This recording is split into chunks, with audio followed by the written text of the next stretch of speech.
अस्सलाम वालेकुम। Welcome to my YouTube channel. आज हम डिस्कस करने वाले हैं केमिस्ट्री के हवाले से डिस्कशन करेंगे। तो केमिस्ट्री में चैप्टर नंबर 13 जो है वो हमारे पास ऑर्गेनिक केमिस्ट्री है और ऑर्गेनिक केमिस्ट्री के हवाले से हमने चीज़ों को डिस्कस करना है। तो इससे पहले आप लोग 12 चैप्टर्स पढ़ चुके हैं। चैप्टर नंबर 13 जो है ये ऑर्गेनिक केमिस्ट्री के हवाले से है। तो ऑर्गेनिक केमिस्ट्री में हमने डिस्कशन करनी है क्या क्या ऑर्गेनिक केमिस्ट्री में चीज़ें आ सकती हैं। तो सबसे पहले ऑर्गेनिक केमिस्ट्री की डेफिनेशन के हवाले से अगर हम बात करें तो डेफिनेशन क्या होती है ऑर्गेनिक केमिस्ट्री की, तो हम इसमें लिख सकते हैं organic chemistry is the study of carbon containing compounds and their properties. उन कंपाउंड्स की स्टडी, कार्बन कंटेनिंग कंपाउंड्स की और उनकी प्रॉपर्टीज़ को स्टडी करना, ये हमारे पास क्या होती हैं जी, आपके ऑर्गेनिक केमिस्ट्री होती है। अब ऑर्गेनिक केमिस्ट्री में जो ऑर्गेनिक कंपाउंड्स के बारे में अगर हम बात कर लें तो उसमें आपके पास क्या क्या आ सकता है। आपका एक कोल आ सकता है, कोयला, ऑयल आपके पास आ सकता है, पेट्रोल, उसके बाद आपके पास नेचुरल गैस आ सकती है। अब नेचुरल गैस कौन सी होती है जो घरों में हम यूज़ कर रहे होते हैं, लाइक ये हमारी क्या है जी, CH4 है, दिस इज़ नेचुरल गैस। तो आपके पास नेचुरल गैस इज़ मीथेन। तो ऑर्गेनिक कंपाउंड्स में हमने कार्बन कंटेनिंग कंपाउंड्स को डिस्कस करना है और उनकी प्रॉपर्टीज़ को सारे का सारा क्या करना है, डिस्कस करना है। तो यहाँ पर जो बात आपको पता चल रही है कि कार्बन कंटेनिंग कंपाउंड्स होने चाहिए, तो वो आपके क्या हैं, ऑर्गेनिक कंपाउंड्स हैं।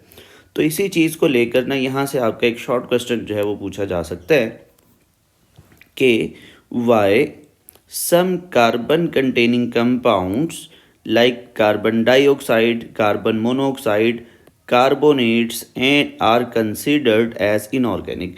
अब कार्बोनेट्स क्या होते हैं जी, इसका फार्मूला लिखूं तो वो क्या होता है, CO3-2।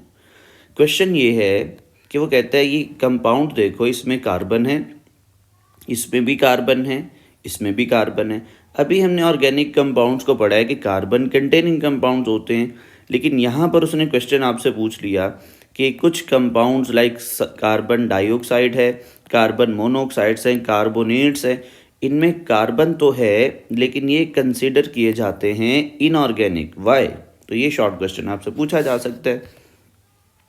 तो इसका आंसर जो है वो आप लिखेंगे कि carbon dioxide, carbon monoxide, carbonates and carbides. Carbides क्या होते हैं, कार्बन होते हैं, आर इनऑर्गेनिक।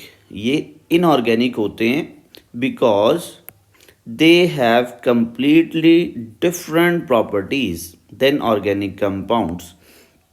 जिस तरह आपके पास ऑर्गेनिक कंपाउंड्स की प्रॉपर्टीज़ होती हैं कि उनमें आइसोमेरिज्म हो सकती है, उनमें आपके पास फंक्शनल ग्रुप्स डिफरेंट टाइप के होते हैं, वो लॉन्ग चेन बनाते हैं, कैटिनेशन करते हैं। तो ये कंपाउंड्स स्मॉल, जिसमें नंबर ऑफ़ कार्बन क्या होते हैं, कम होते हैं, ये वाले, इनमें इस तरह की प्रॉपर्टीज़ नहीं होती हैं जो बाकी के ऑर्गेनिक कंपाउंड्स में होती हैं। इस वजह से हम ये कह सकते हैं कि आपके पास ऑर्गेनिक कंपाउंड्स जो हैं इनको ऑर्गेनिक कंपाउंड की क्लासेस में हम असाइन नहीं कर सकते हैं, क्योंकि इनकी प्रॉपर्टीज़ जो हैं वो रिजेम्बलेंस नहीं रखती हैं ऑर्गेनिक कंपाउंड्स की तरह से। चलिए नेक्स्ट हमारे पास ऑर्गेनिक कंपाउंड्स क्या हैं।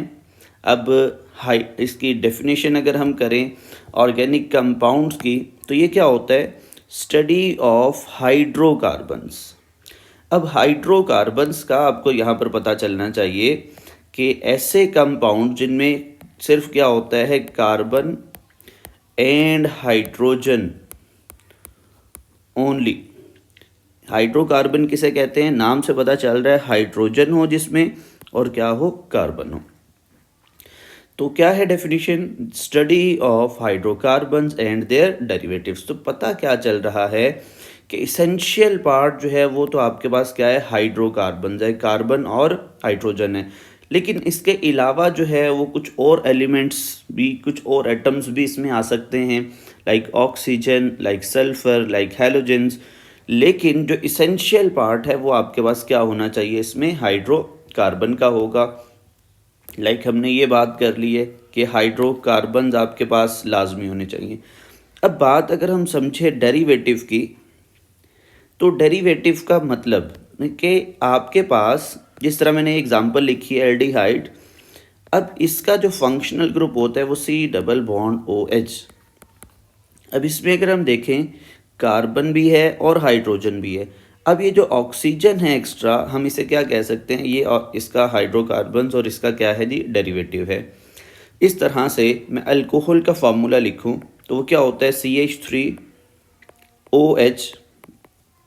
कार्बन और हाइड्रोजन तो है, लेकिन ऑक्सीजन को हम किस में ले लेंगे, उसके डेरिवेटिव में ले लेंगे।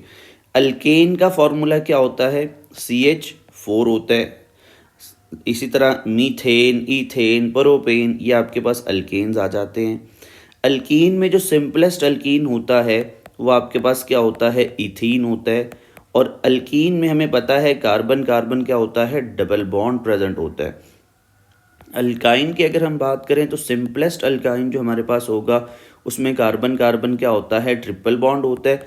और ये आपके पास क्या होगा, इथाइन होगा। तो आपके पास पता हमें ये चला इसकी डेफिनेशन में आपके पास ऑर्गेनिक कंपाउंड्स क्या होंगे, जो कि हाइड्रोकार्बन्स और उसके डेरिवेटिव पर मुश्तमिल होते हैं। ऐसे कंपाउंड्स को हम क्या नाम दे देते हैं, ऑर्गेनिक कंपाउंड्स का नाम दे देते हैं। तो हमें ये पता चल गया जी with examples hydrocarbons and their derivatives, hydrocarbons and their derivatives. इसके अलावा भी कुछ अब आ सकते हैं जिसमें आपके पास अल्काइल हैलाइड्स आ सकते हैं। इसके अलावा हमारे पास ग्रिग्नार्ड फर्दर इस तरह के कंपाउंड्स आ सकते हैं। तो हमें पता ये चल गया हाइड्रोकार्बन तो लाजमी प्रेजेंट हो, और इस हाइड्रोकार्बन के साथ साथ इसका डेरिवेटिव जो है वो भी लाजमी तौर पर हो भी सकता है या नहीं भी हो सकता। लाइक इसमें कोई और इसके अलावा कोई एटम नहीं है। अल्कीन में कार्बन हाइड्रोजन के अलावा कोई और एटम नहीं है। अल्काइन में इसके अलावा और कोई एटम आपका नहीं है। तो ये हमें पता चल गया जी ऑर्गेनिक कंपाउंड्स क्या होते हैं। इसके बाद अगर हम बात करें, नेक्स्ट हमारे पास आ जाता है, बहुत इंपॉर्टेंट टॉपिक है, इसकी इम्पोर्टेंस पूछी जाती है पेपर पॉइंट ऑफ व्यू से। तो अगर हम इसको देखें, व्हाट इज़ होमोलोगस सीरीज, तो a series of related compounds. अब इसका मतलब क्या है, रिलेटेड कंपाउंड्स मतलब सेम कंपाउंड्स की सीरीज़ होनी चाहिए। मतलब मैं अगर एक अल्केन की बात कर रहा हूँ तो वो सारे मेंबर्स अल्केन के होने चाहिए। अगर मैं बात कर रहा हूँ अल्कीन की तो सारे के सारे मेंबर्स किसके होने चाहिए, अल्कीन के होने चाहिए। अगर मैं बात कर रहा हूँ अल्काइंस की तो सारे के सारे मेंबर्स अल्काइन के होने चाहिए। अगर मैं बात कर रहा हूँ अल्कोहल्स की तो सारे के सारे मेंबर्स आपके पास किसके होने चाहिए, अल्कोहल्स के होने चाहिए। A series of related compounds in which any two adjacent molecules. अब इसका मतलब क्या है, एडजेसेंट मॉलिक्यूल्स के एक के बाद अगला आने वाला जो मॉलिक्यूल होगा। मतलब कि मीथेन क्या होता है, एक अल्केन होता है और उसमें एक कार्बन होता है। उससे अगले वाला जो मेंबर होगा वो 2 कार्बन वाला होगा, वो क्या होगा, ईथेन होगा। ईथेन से अगले वाला जो मेंबर होगा वो 3 कार्बन वाला होगा, वो क्या होगा, प्रोपेन होगा। प्रोपेन से अगले वाला जो वेरी नेक्स्ट एडजेसेंट मेंबर होगा वो 4 कार्बन वाला होगा, वो क्या होगा, ब्यूटेन होगा। तो इस चीज़ को कहा जाता है एडजेसेंट, कि एक के बाद वेरी नेक्स्ट अगला आने वाला molecule. In which any two adjacent molecules differ by CH2 group. ये पॉइंट को ज़रा समझना है हमने ध्यान से, कि होमोलोगस सीरीज़ में जो एडजेसेंट मॉलिक्यूल्स होते हैं उसमें क्या होता है, CH2 का डिफरेंस होता है। इस कॉल्ड होमोलोगस सीरीज़। अब मैं एक एग्जांपल आपको पहले देता हूँ। ये एग्जांपल है जी मेरे पास अल्केन की। अल्केन, अब आपके पास एक सीरीज़ है, रिलेटेड सीरीज़ हमारे पास क्या है, अल्केन है। तो इसका जो पहले वाला मेंबर है वो क्या है जी, आपका एक कार्बन वाले को नाम दिया जाता है मेथेन। मीथेन इसका क्या है जी, नेम है। अब इससे नेक्स्ट मेंबर एडजेसेंट, जो मैंने वर्ड लिखा था एक के बाद नेक्स्ट आने वाला, दिस इज एडजेसेंट मेंबर। अब इसमें कितने एटम्स हैं जी, आपके पास 2 हैं। और अब आप इसमें और इसमें डिफरेंस देखो तो आपको नज़र आएगा CH2 का डिफरेंस है, कि इसमें आपके पास एक कार्बन और 2 हाइड्रोजन इससे क्या हैं, एक्स्ट्रा हैं। इसमें अगर CH4 है, इसमें C2H6 है, इस वाले मॉलिक्यूल में CH2 क्या है, एक्स्ट्रा है। अब इसका एडजेसेंट मेंबर क्या है, प्रोपेन है। अब इसमें और इसमें अगर हम डिफरेंस देखें तो आपको क्या डिफरेंस नज़र आ रहा है, इसमें CH2 क्या है, एक्स्ट्रा है। तो यही तो हमने बात सीखी है, in which adjacent atom is differ by CH2 unit is called homologous series। अब मैं एक और एग्जांपल आपको देता हूँ अल्कोहल की। अब देखो ये एक कार्बन वाली अल्कोहल है, दैट इज मेथानोल, CH3OH इज मेथानोल। अब ये एक कार्बन वाली मेथानोल थी, इसका एडजेसेंट मेंबर दो कार्बन वाला होगा ना, दैट इज एथानोल। अब इसमें और इसमें जो डिफरेंस नज़र आएगा आपको, ये नज़र आएगा CH2 का डिफरेंस नज़र आएगा। अब इसका एडजेसेंट मेंबर आपके पास ये वाला है, इसमें और इसमें जो आपको डिफरेंस नज़र आएगा वो इस CH2 का डिफरेंस नज़र आएगा। तो this is methanol, this is ethanol, this is propanol. सब में आपको क्या डिफरेंस नज़र आया, CH2 का डिफरेंस नज़र आया। तो दिस इज़ होमोलोगस सीरीज कि in which each successive member is differ by CH2 unit. अब मैंने दो एग्जांपल्स तो आपको बता दी हैं, अल्केन, ये मैंने अल्कोहल की बता दी। इसके अलावा जितने भी और कंपाउंड्स हैं, अल्कीन हैं, अल्काइंस हैं, एल्डिहाइड्स हैं, कीटोन्स हैं, और ये सारे के सारे क्या कर सकते हैं, होमोलोगस सीरीज़ जो है वो बना सकते हैं। तो ये सारे के सारे कंपाउंड्स आपके होमोलोगस सीरीज़ बना सकते हैं, जिस तरह हमने अल्कीन और अल्कोहल में देखा। इथीन से जो नेक्स्ट मेंबर होगा उसमें भी CH2 का डिफरेंस होगा। इथाइंस अल्काइन से जो नेक्स्ट मेंबर होगा उसमें भी क्या होगा, CH2 का डिफरेंस होगा। इस तरह एल्डिहाइड और कीटोन्स का जो नेक्स्ट मेंबर होगा उसमें भी क्या होगा, CH2 का डिफरेंस होगा। तो ये आपके पास होमोलोगस सीरीज़ की अभी तक आपको डेफिनेशन जो है वो समझ आ जाती है कि होमोलोगस सीरीज़ क्या होती है, किस तरह से हम इसको बता सकते हैं, और आपके पास होमोलोगस सीरीज़ में क्या क्या चीज़ें आपने डिस्कस की हैं। अब ये वाला जो पार्ट है ना, ये आपका बहुत इंपॉर्टेंट, लॉन्ग क्वेश्चन भी आ सकता है या शॉर्ट क्वेश्चन में कुछ पॉइंट्स पूछ सकते हैं। General characteristics of homologous series, कि ये जो होमोलोगस सीरीज़ हम पढ़ के आ रहे हैं, इसकी कैरेक्टरिस्टिक्स जो है वो क्या हो सकती हैं, तो इसके हवाले से हमने डिस्कशन जो है वो करनी है। तो फर्स्ट पॉइंट इसका क्या आ जाता है, family member of homologous series have same functional group. इसका मतलब क्या है कि मैंने जो एक कोई फैमिली को, अल्केन की फैमिली को कंसिडर किया या अल्कोहल की फैमिली को कंसिडर किया, तो उन सब का फंक्शनल ग्रुप क्या होगा, सेम होगा। मैं एग्जांपल देता हूँ। अब ये अल्कोहल है, मैं एग्जांपल देता हूँ, all alcohols have same functional group. अब फंक्शनल ग्रुप क्या है अल्कोहल में, ये OH है। जैसे हमने यहाँ पर भी देखा कि ये क्या था, मेथानोल था, ये हमारे पास क्या है, एथानोल है, ये हमारे पास क्या है जी, प्रोपानोल है। अब इसमें भी फंक्शनल ग्रुप आपको क्या नज़र आ रहा है, OH फंक्शनल ग्रुप नज़र आ रहा है। इसमें भी आपको फंक्शनल ग्रुप क्या नज़र आ रहा है, OH नज़र आ रहा है। इसमें भी फंक्शनल ग्रुप क्या है, OH। तो पहला करेक्टरिस्टिक्स में हमने ये देख लिया कि जो आपके पास होमोलोगस सीरीज़ होती है उसमें फंक्शनल ग्रुप क्या होता है, सबका सेम होता है। अगर अल्केन होता तो अल्केन, सब अल्केन्स में कार्बन कार्बन क्या होता, सिंगल बॉन्ड होता। अगर अल्कीन होता तो सब में कार्बन कार्बन क्या होता, डबल बॉन्ड होता। अगर अल्काइंस होते सब में कार्बन कार्बन ट्रिपल बॉन्ड होता। अगर एल्डिहाइड होता सब में फंक्शनल ग्रुप क्या होता, एल्डिहाइड वाला होता। तो पहला पॉइंट आपको ये समझ आ गया कि आपका फैमिली मेंबर्स में फंक्शनल ग्रुप क्या होगा, सबका सेम होगा। अच्छा जी, तो इसमें जैसे मैंने एग्जांपल बता दी है, OH क्या होगा, फंक्शनल ग्रुप होगा इन ऑल अल्कोहल्स। तो सेकंड पॉइंट में ये क्या कहते हैं, the family members have same general formula. अब लाइक मैंने अल्कोहल की बात की है, अल्केन की बात की है, अल्कीन की बात की है, अल्काइन की बात की है। तो जो अल्केन एक कार्बन वाला होगा, जो दो कार्बन वाला होगा, 10 कार्बन जिसमें हो, जितने मर्जी कार्बन हो अल्केन्स में, उन सब अल्केन्स का जनरल फार्मूला क्या होगा, ये होगा CnH2n+2। CnH2n+2। अब अल्केन जो है वो इस जनरल फार्मूला को क्या करता है, ओबे करता है।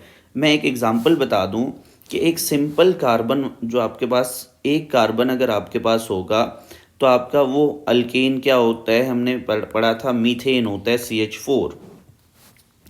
अब यहाँ पर क्या है, एक कार्बन है तो आप इस फार्मूला में N जो है वो क्या पुट कर दोगे, 1 पुट करोगे। देखो तो जब हम इसको 1 पुट करोगे तो यहाँ पर आपके पास 1 आ जाएगा, यहाँ पर क्या आएगा 2 इंटू N, यहाँ पर क्या आ जाएगा 1+2। अब जब हम इसको सॉल्व करेंगे, ये दो यहाँ पर है हाइड्रोजन और +2 हमने ये करना है, तो ऐड जब हम इसको करेंगे तो फार्मूला क्या बन जाएगा आपका, CH4 बन जाएगा। अगर यहाँ पर हमारे पास अल्केन में 2 कार्बन होते तो हम यहाँ पर N2 पुट कर देते, यहाँ पर भी 2 पुट कर देते, तो फार्मूला बन जाता C2H6 बन जाता। अगर N3 होते तो यहाँ पर N हम 3 पुट कर देते, यहाँ पर 3 पुट कर देते, तो फार्मूला बन जाता C3H8। तो पॉइंट क्या है, सेकंड पॉइंट, कि जो भी फैमिली मेंबर्स है सेम जनरल फार्मूला उसका होगा। अल्कोहल है तो उसका जनरल फार्मूला सेम होगा, अल्केन है तो उसका जनरल फार्मूला सेम होगा, अल्काइंस है तो उसका भी जनरल फार्मूला क्या होगा, सबका सेम होगा। तो फैमिली मेंबर्स में सबका जनरल फार्मूला जो है वो क्या होगा, सेम होगा जी।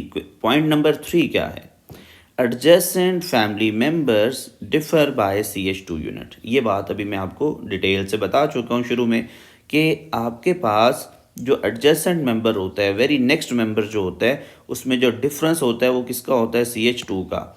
लाइक इसका जो एडजेसेंट मेंबर है वो ये वाला है, इसमें डिफरेंस किसका नज़र आ रहा है आपको, CH2 का डिफरेंस नज़र आ रहा है। तो पॉइंट ये वाला है कि adjacent member differ by CH2 unit. अब अगर अल्केन होता तो उसमें भी हम ये कह देते CH2 का डिफरेंस नज़र आ रहा है। तो इस तरह से हम इसके बारे में ये बता सकते हैं। फोर्थ पॉइंट क्या है, family members have different physical properties. अब फिजिकल प्रॉपर्टीज़ में क्या क्या चीज़ें आ सकती हैं, मेल्टिंग पॉइंट आ सकता है, बॉइलिंग पॉइंट आ सकता है, ये फिजिकल प्रॉपर्टीज़ होती हैं। अब ये क्यों चेंज होती हैं, मैं कहता हूँ ये एक अल्कोहल है, ये 2 कार्बन वाला अल्कोहल है, आपके पास इसका मेल्टिंग बॉइलिंग पॉइंट डिफरेंट होगा इस अल्कोहल का, और इस अल्कोहल का मेल्टिंग बॉइलिंग पॉइंट क्या होगा, डिफरेंट होगा। ऐसा क्यों है, ऐसा इस वजह से होता है कि इसमें नंबर ऑफ़ कार्बन आपके पास क्या होते जाएंगे, चेंज होते जाएंगे। और जैसे ही नंबर ऑफ़ कार्बन चेंज होते जाएंगे तो आपकी जो फोर्सेस हैं वो चेंज होती जाएंगी, लंडन डिस्पर्शन फोर्सेस जो है वो चेंज होती जाएगी, पोलैरिटी जो है उसमें फ़र्क आता जाएगा। तो इन सारी रीजंस की वजह से मेल्टिंग बॉइलिंग पॉइंट जो है वो आपके पास होमोलोगस सीरीज़ में चेंज होता जाएगा। एक कार्बन वाली का कम होगा, 2 कार्बन वाले का उससे ज़्यादा हो जाएगा, 3 कार्बन वाले का उससे ज़्यादा हो जाएगा, क्योंकि जितना मोलर मैस बढ़ेगा, जितने कार्बन बढ़ेंगे, उतना मेल्टिंग बॉइलिंग पॉइंट क्या होता जाएगा, इंक्रीज होता जाएगा। पॉइंट नंबर 4 हमें पता चल गया। पॉइंट नंबर है 5, family member possess similar chemical properties. कि जो एक होमोलोगस सीरीज़ है उसकी केमिकल प्रॉपर्टीज़ क्या हैं, सेम है। अब ऐसा क्यों होता है, क्योंकि केमिकल प्रॉपर्टीज़ डिपेंड करती हैं फंक्शनल ग्रुप पे। तो आपके पास हमने पढ़ लिया होमोलोगस सीरीज़ में फंक्शनल ग्रुप क्या होता है, सेम होता है। अगर फंक्शनल ग्रुप सेम है तो उनकी केमिकल प्रॉपर्टीज़ जो हैं वो भी क्या हो जाएंगी, सेम हो जाएंगी। मतलब इस बात का मैं यहाँ पर एक एग्जांपल लिख दूँ कि CH3OH, इसमें फंक्शनल ग्रुप OH है, और अगर हम ये देखें CH2OH, इसमें भी फंक्शनल ग्रुप क्या है, OH। तो दोनों का फंक्शनल ग्रुप क्योंकि क्या है, सेम है, तो इनकी केमिकल प्रॉपर्टीज़ जो हैं ये भी क्या होने वाली हैं, सेम होने वाली हैं। तो ये बहुत इंपॉर्टेंट एक क्वेश्चन पूछा जा सकता था कि what are the characteristics of homologous series. तो ये आपने पॉइंट्स 5 जो मैंने बताए हैं विद एग्जांपल्स आपको अच्छी तरह से तैयार हो जाने चाहिए। और इससे पहले इसका जो आपने देखा डेफिनेशन क्या होती है होमोलोगस सीरीज़ की, इसकी हमने डिफरेंट एग्जांपल्स के साथ इसको हमने कवर किया। तो ये आपका एक लॉन्ग क्वेश्चन है जो आपने इसमें से कवर कर लिया है। अब कुछ बेसिक जनरल फार्मूलाज हैं जो आपने इसमें से क्या करने हैं, कवर करने हैं। जिस तरह मैंने आपको बताया था अल्केन्स, अल्केन्स के लास्ट पे आपके पास क्या आता है, ANE आता है, ANE, अल्केन्स। जिसके लास्ट पे ANE आ रहा होता है वो आपके पास अल्केन होता है, और उसका जनरल फार्मूला क्या होता है, CnH2n+2। अल्कीन्स जो हमारे पास होते हैं इसमें कार्बन कार्बन क्या होता है, डबल बॉन्ड होता है, इसमें कार्बन कार्बन डबल बॉन्ड होता है, और इसके लास्ट पे क्या आता है, ENE आता है, और इसका फार्मूला क्या होता है, CnH2n। तो अल्कीन में कार्बन कार्बन डबल बॉन्ड होता है, नाम के लास्ट में ENE आता है, और इसका जनरल फार्मूला क्या होगा, CnH2n। अल्काइंस में क्या होता है, कार्बन कार्बन ट्रिपल बॉन्ड होता है, लास्ट पे नेम के लास्ट पे YNE आता है, और इसका जो जनरल फार्मूला होता है CnH2n-2 होता है। तो यहाँ पर जो N है सब में, ये आपने अल्केन में देखना है कार्बन नंबर क्या है। तो जितना कार्बन नंबर होगा वो N यहाँ पर पुट कर देना है, और वो N यहाँ पर आपने पुट कर देना है। जब आप ये करेंगे तो आपको फार्मूला जो है वो बनकर आपको मिल रहा होगा। इसके बाद हमारे पास आ जाती है अल्कोहल्स। अल्कोहल में मैंने बताया क्या फंक्शनल ग्रुप होता है जी, आपका OH फंक्शनल ग्रुप होता है, और इसके लास्ट में क्या आता है, OL आता है। आपके लास्ट में क्या आता है जी, नेम के अल्कोहल्स में OL आता है, अल्कोहल्स मतलब अल्कानोल्स। मीथेन से मेथानोल बन जाएगा, इथेन से एथानोल बन जाएगा। तो आपके पास अल्कोहल्स के लास्ट में क्या आएगा, OL आएगा, और इसका फार्मूला क्या होगा, CnH2n+1 और उसके साथ OH। आसान तरीका बताता हूँ इसको लिखने का। ये वाला जो अल्केन का फार्मूला था ये आपने याद किया हुआ है, क्या होगा, CnH2n+2। अब ये +2 की जगह आपने सिर्फ क्या लिखा, +1 लिखा, एक हाइड्रोजन कम कर दिया, और उसकी जगह पर आपने क्या लगा देना है, OH लगा देना है। तो वो फार्मूला किसका बन जाएगा, अल्कोहल्स का बन जाएगा। इसी तरह कार्बोक्सिलिक एसिड फंक्शनल ग्रुप क्या होता है, C+O OH फंक्शनल ग्रुप होता है, COOH भी लिख सकते हैं। अब फिर वही अल्केन के से एक हाइड्रोजन कम करेंगे तो क्या बनेगा, CnH2n+1, और उस एक हाइड्रोजन की जगह आपने क्या लगा देना है, COOH। तो ये आपके पास जनरल फार्मूलाज हैं, alkane, alkyne, alkynes, alcohols and carboxylic acids. तो यहाँ तक आपका लेक्चर है पहला। इसके बाद नेक्स्ट लेक्चर की सीरीज़ जो है वो मैं आपके साथ शेयर करूँगा। तो आज का लेक्चर यहाँ तक एंड होता है। कोई क्वेश्चन होगा आपने कमेंट्स में लाजमी पूछने हैं, आपने लाजमी इसके बारे में रिव्यू करना है इसको। कोई क्वेश्चन हो तो आपने कमेंट्स में लाजमी इसमें पूछ लेना है। अल्लाह हाफिज़, टेक केयर।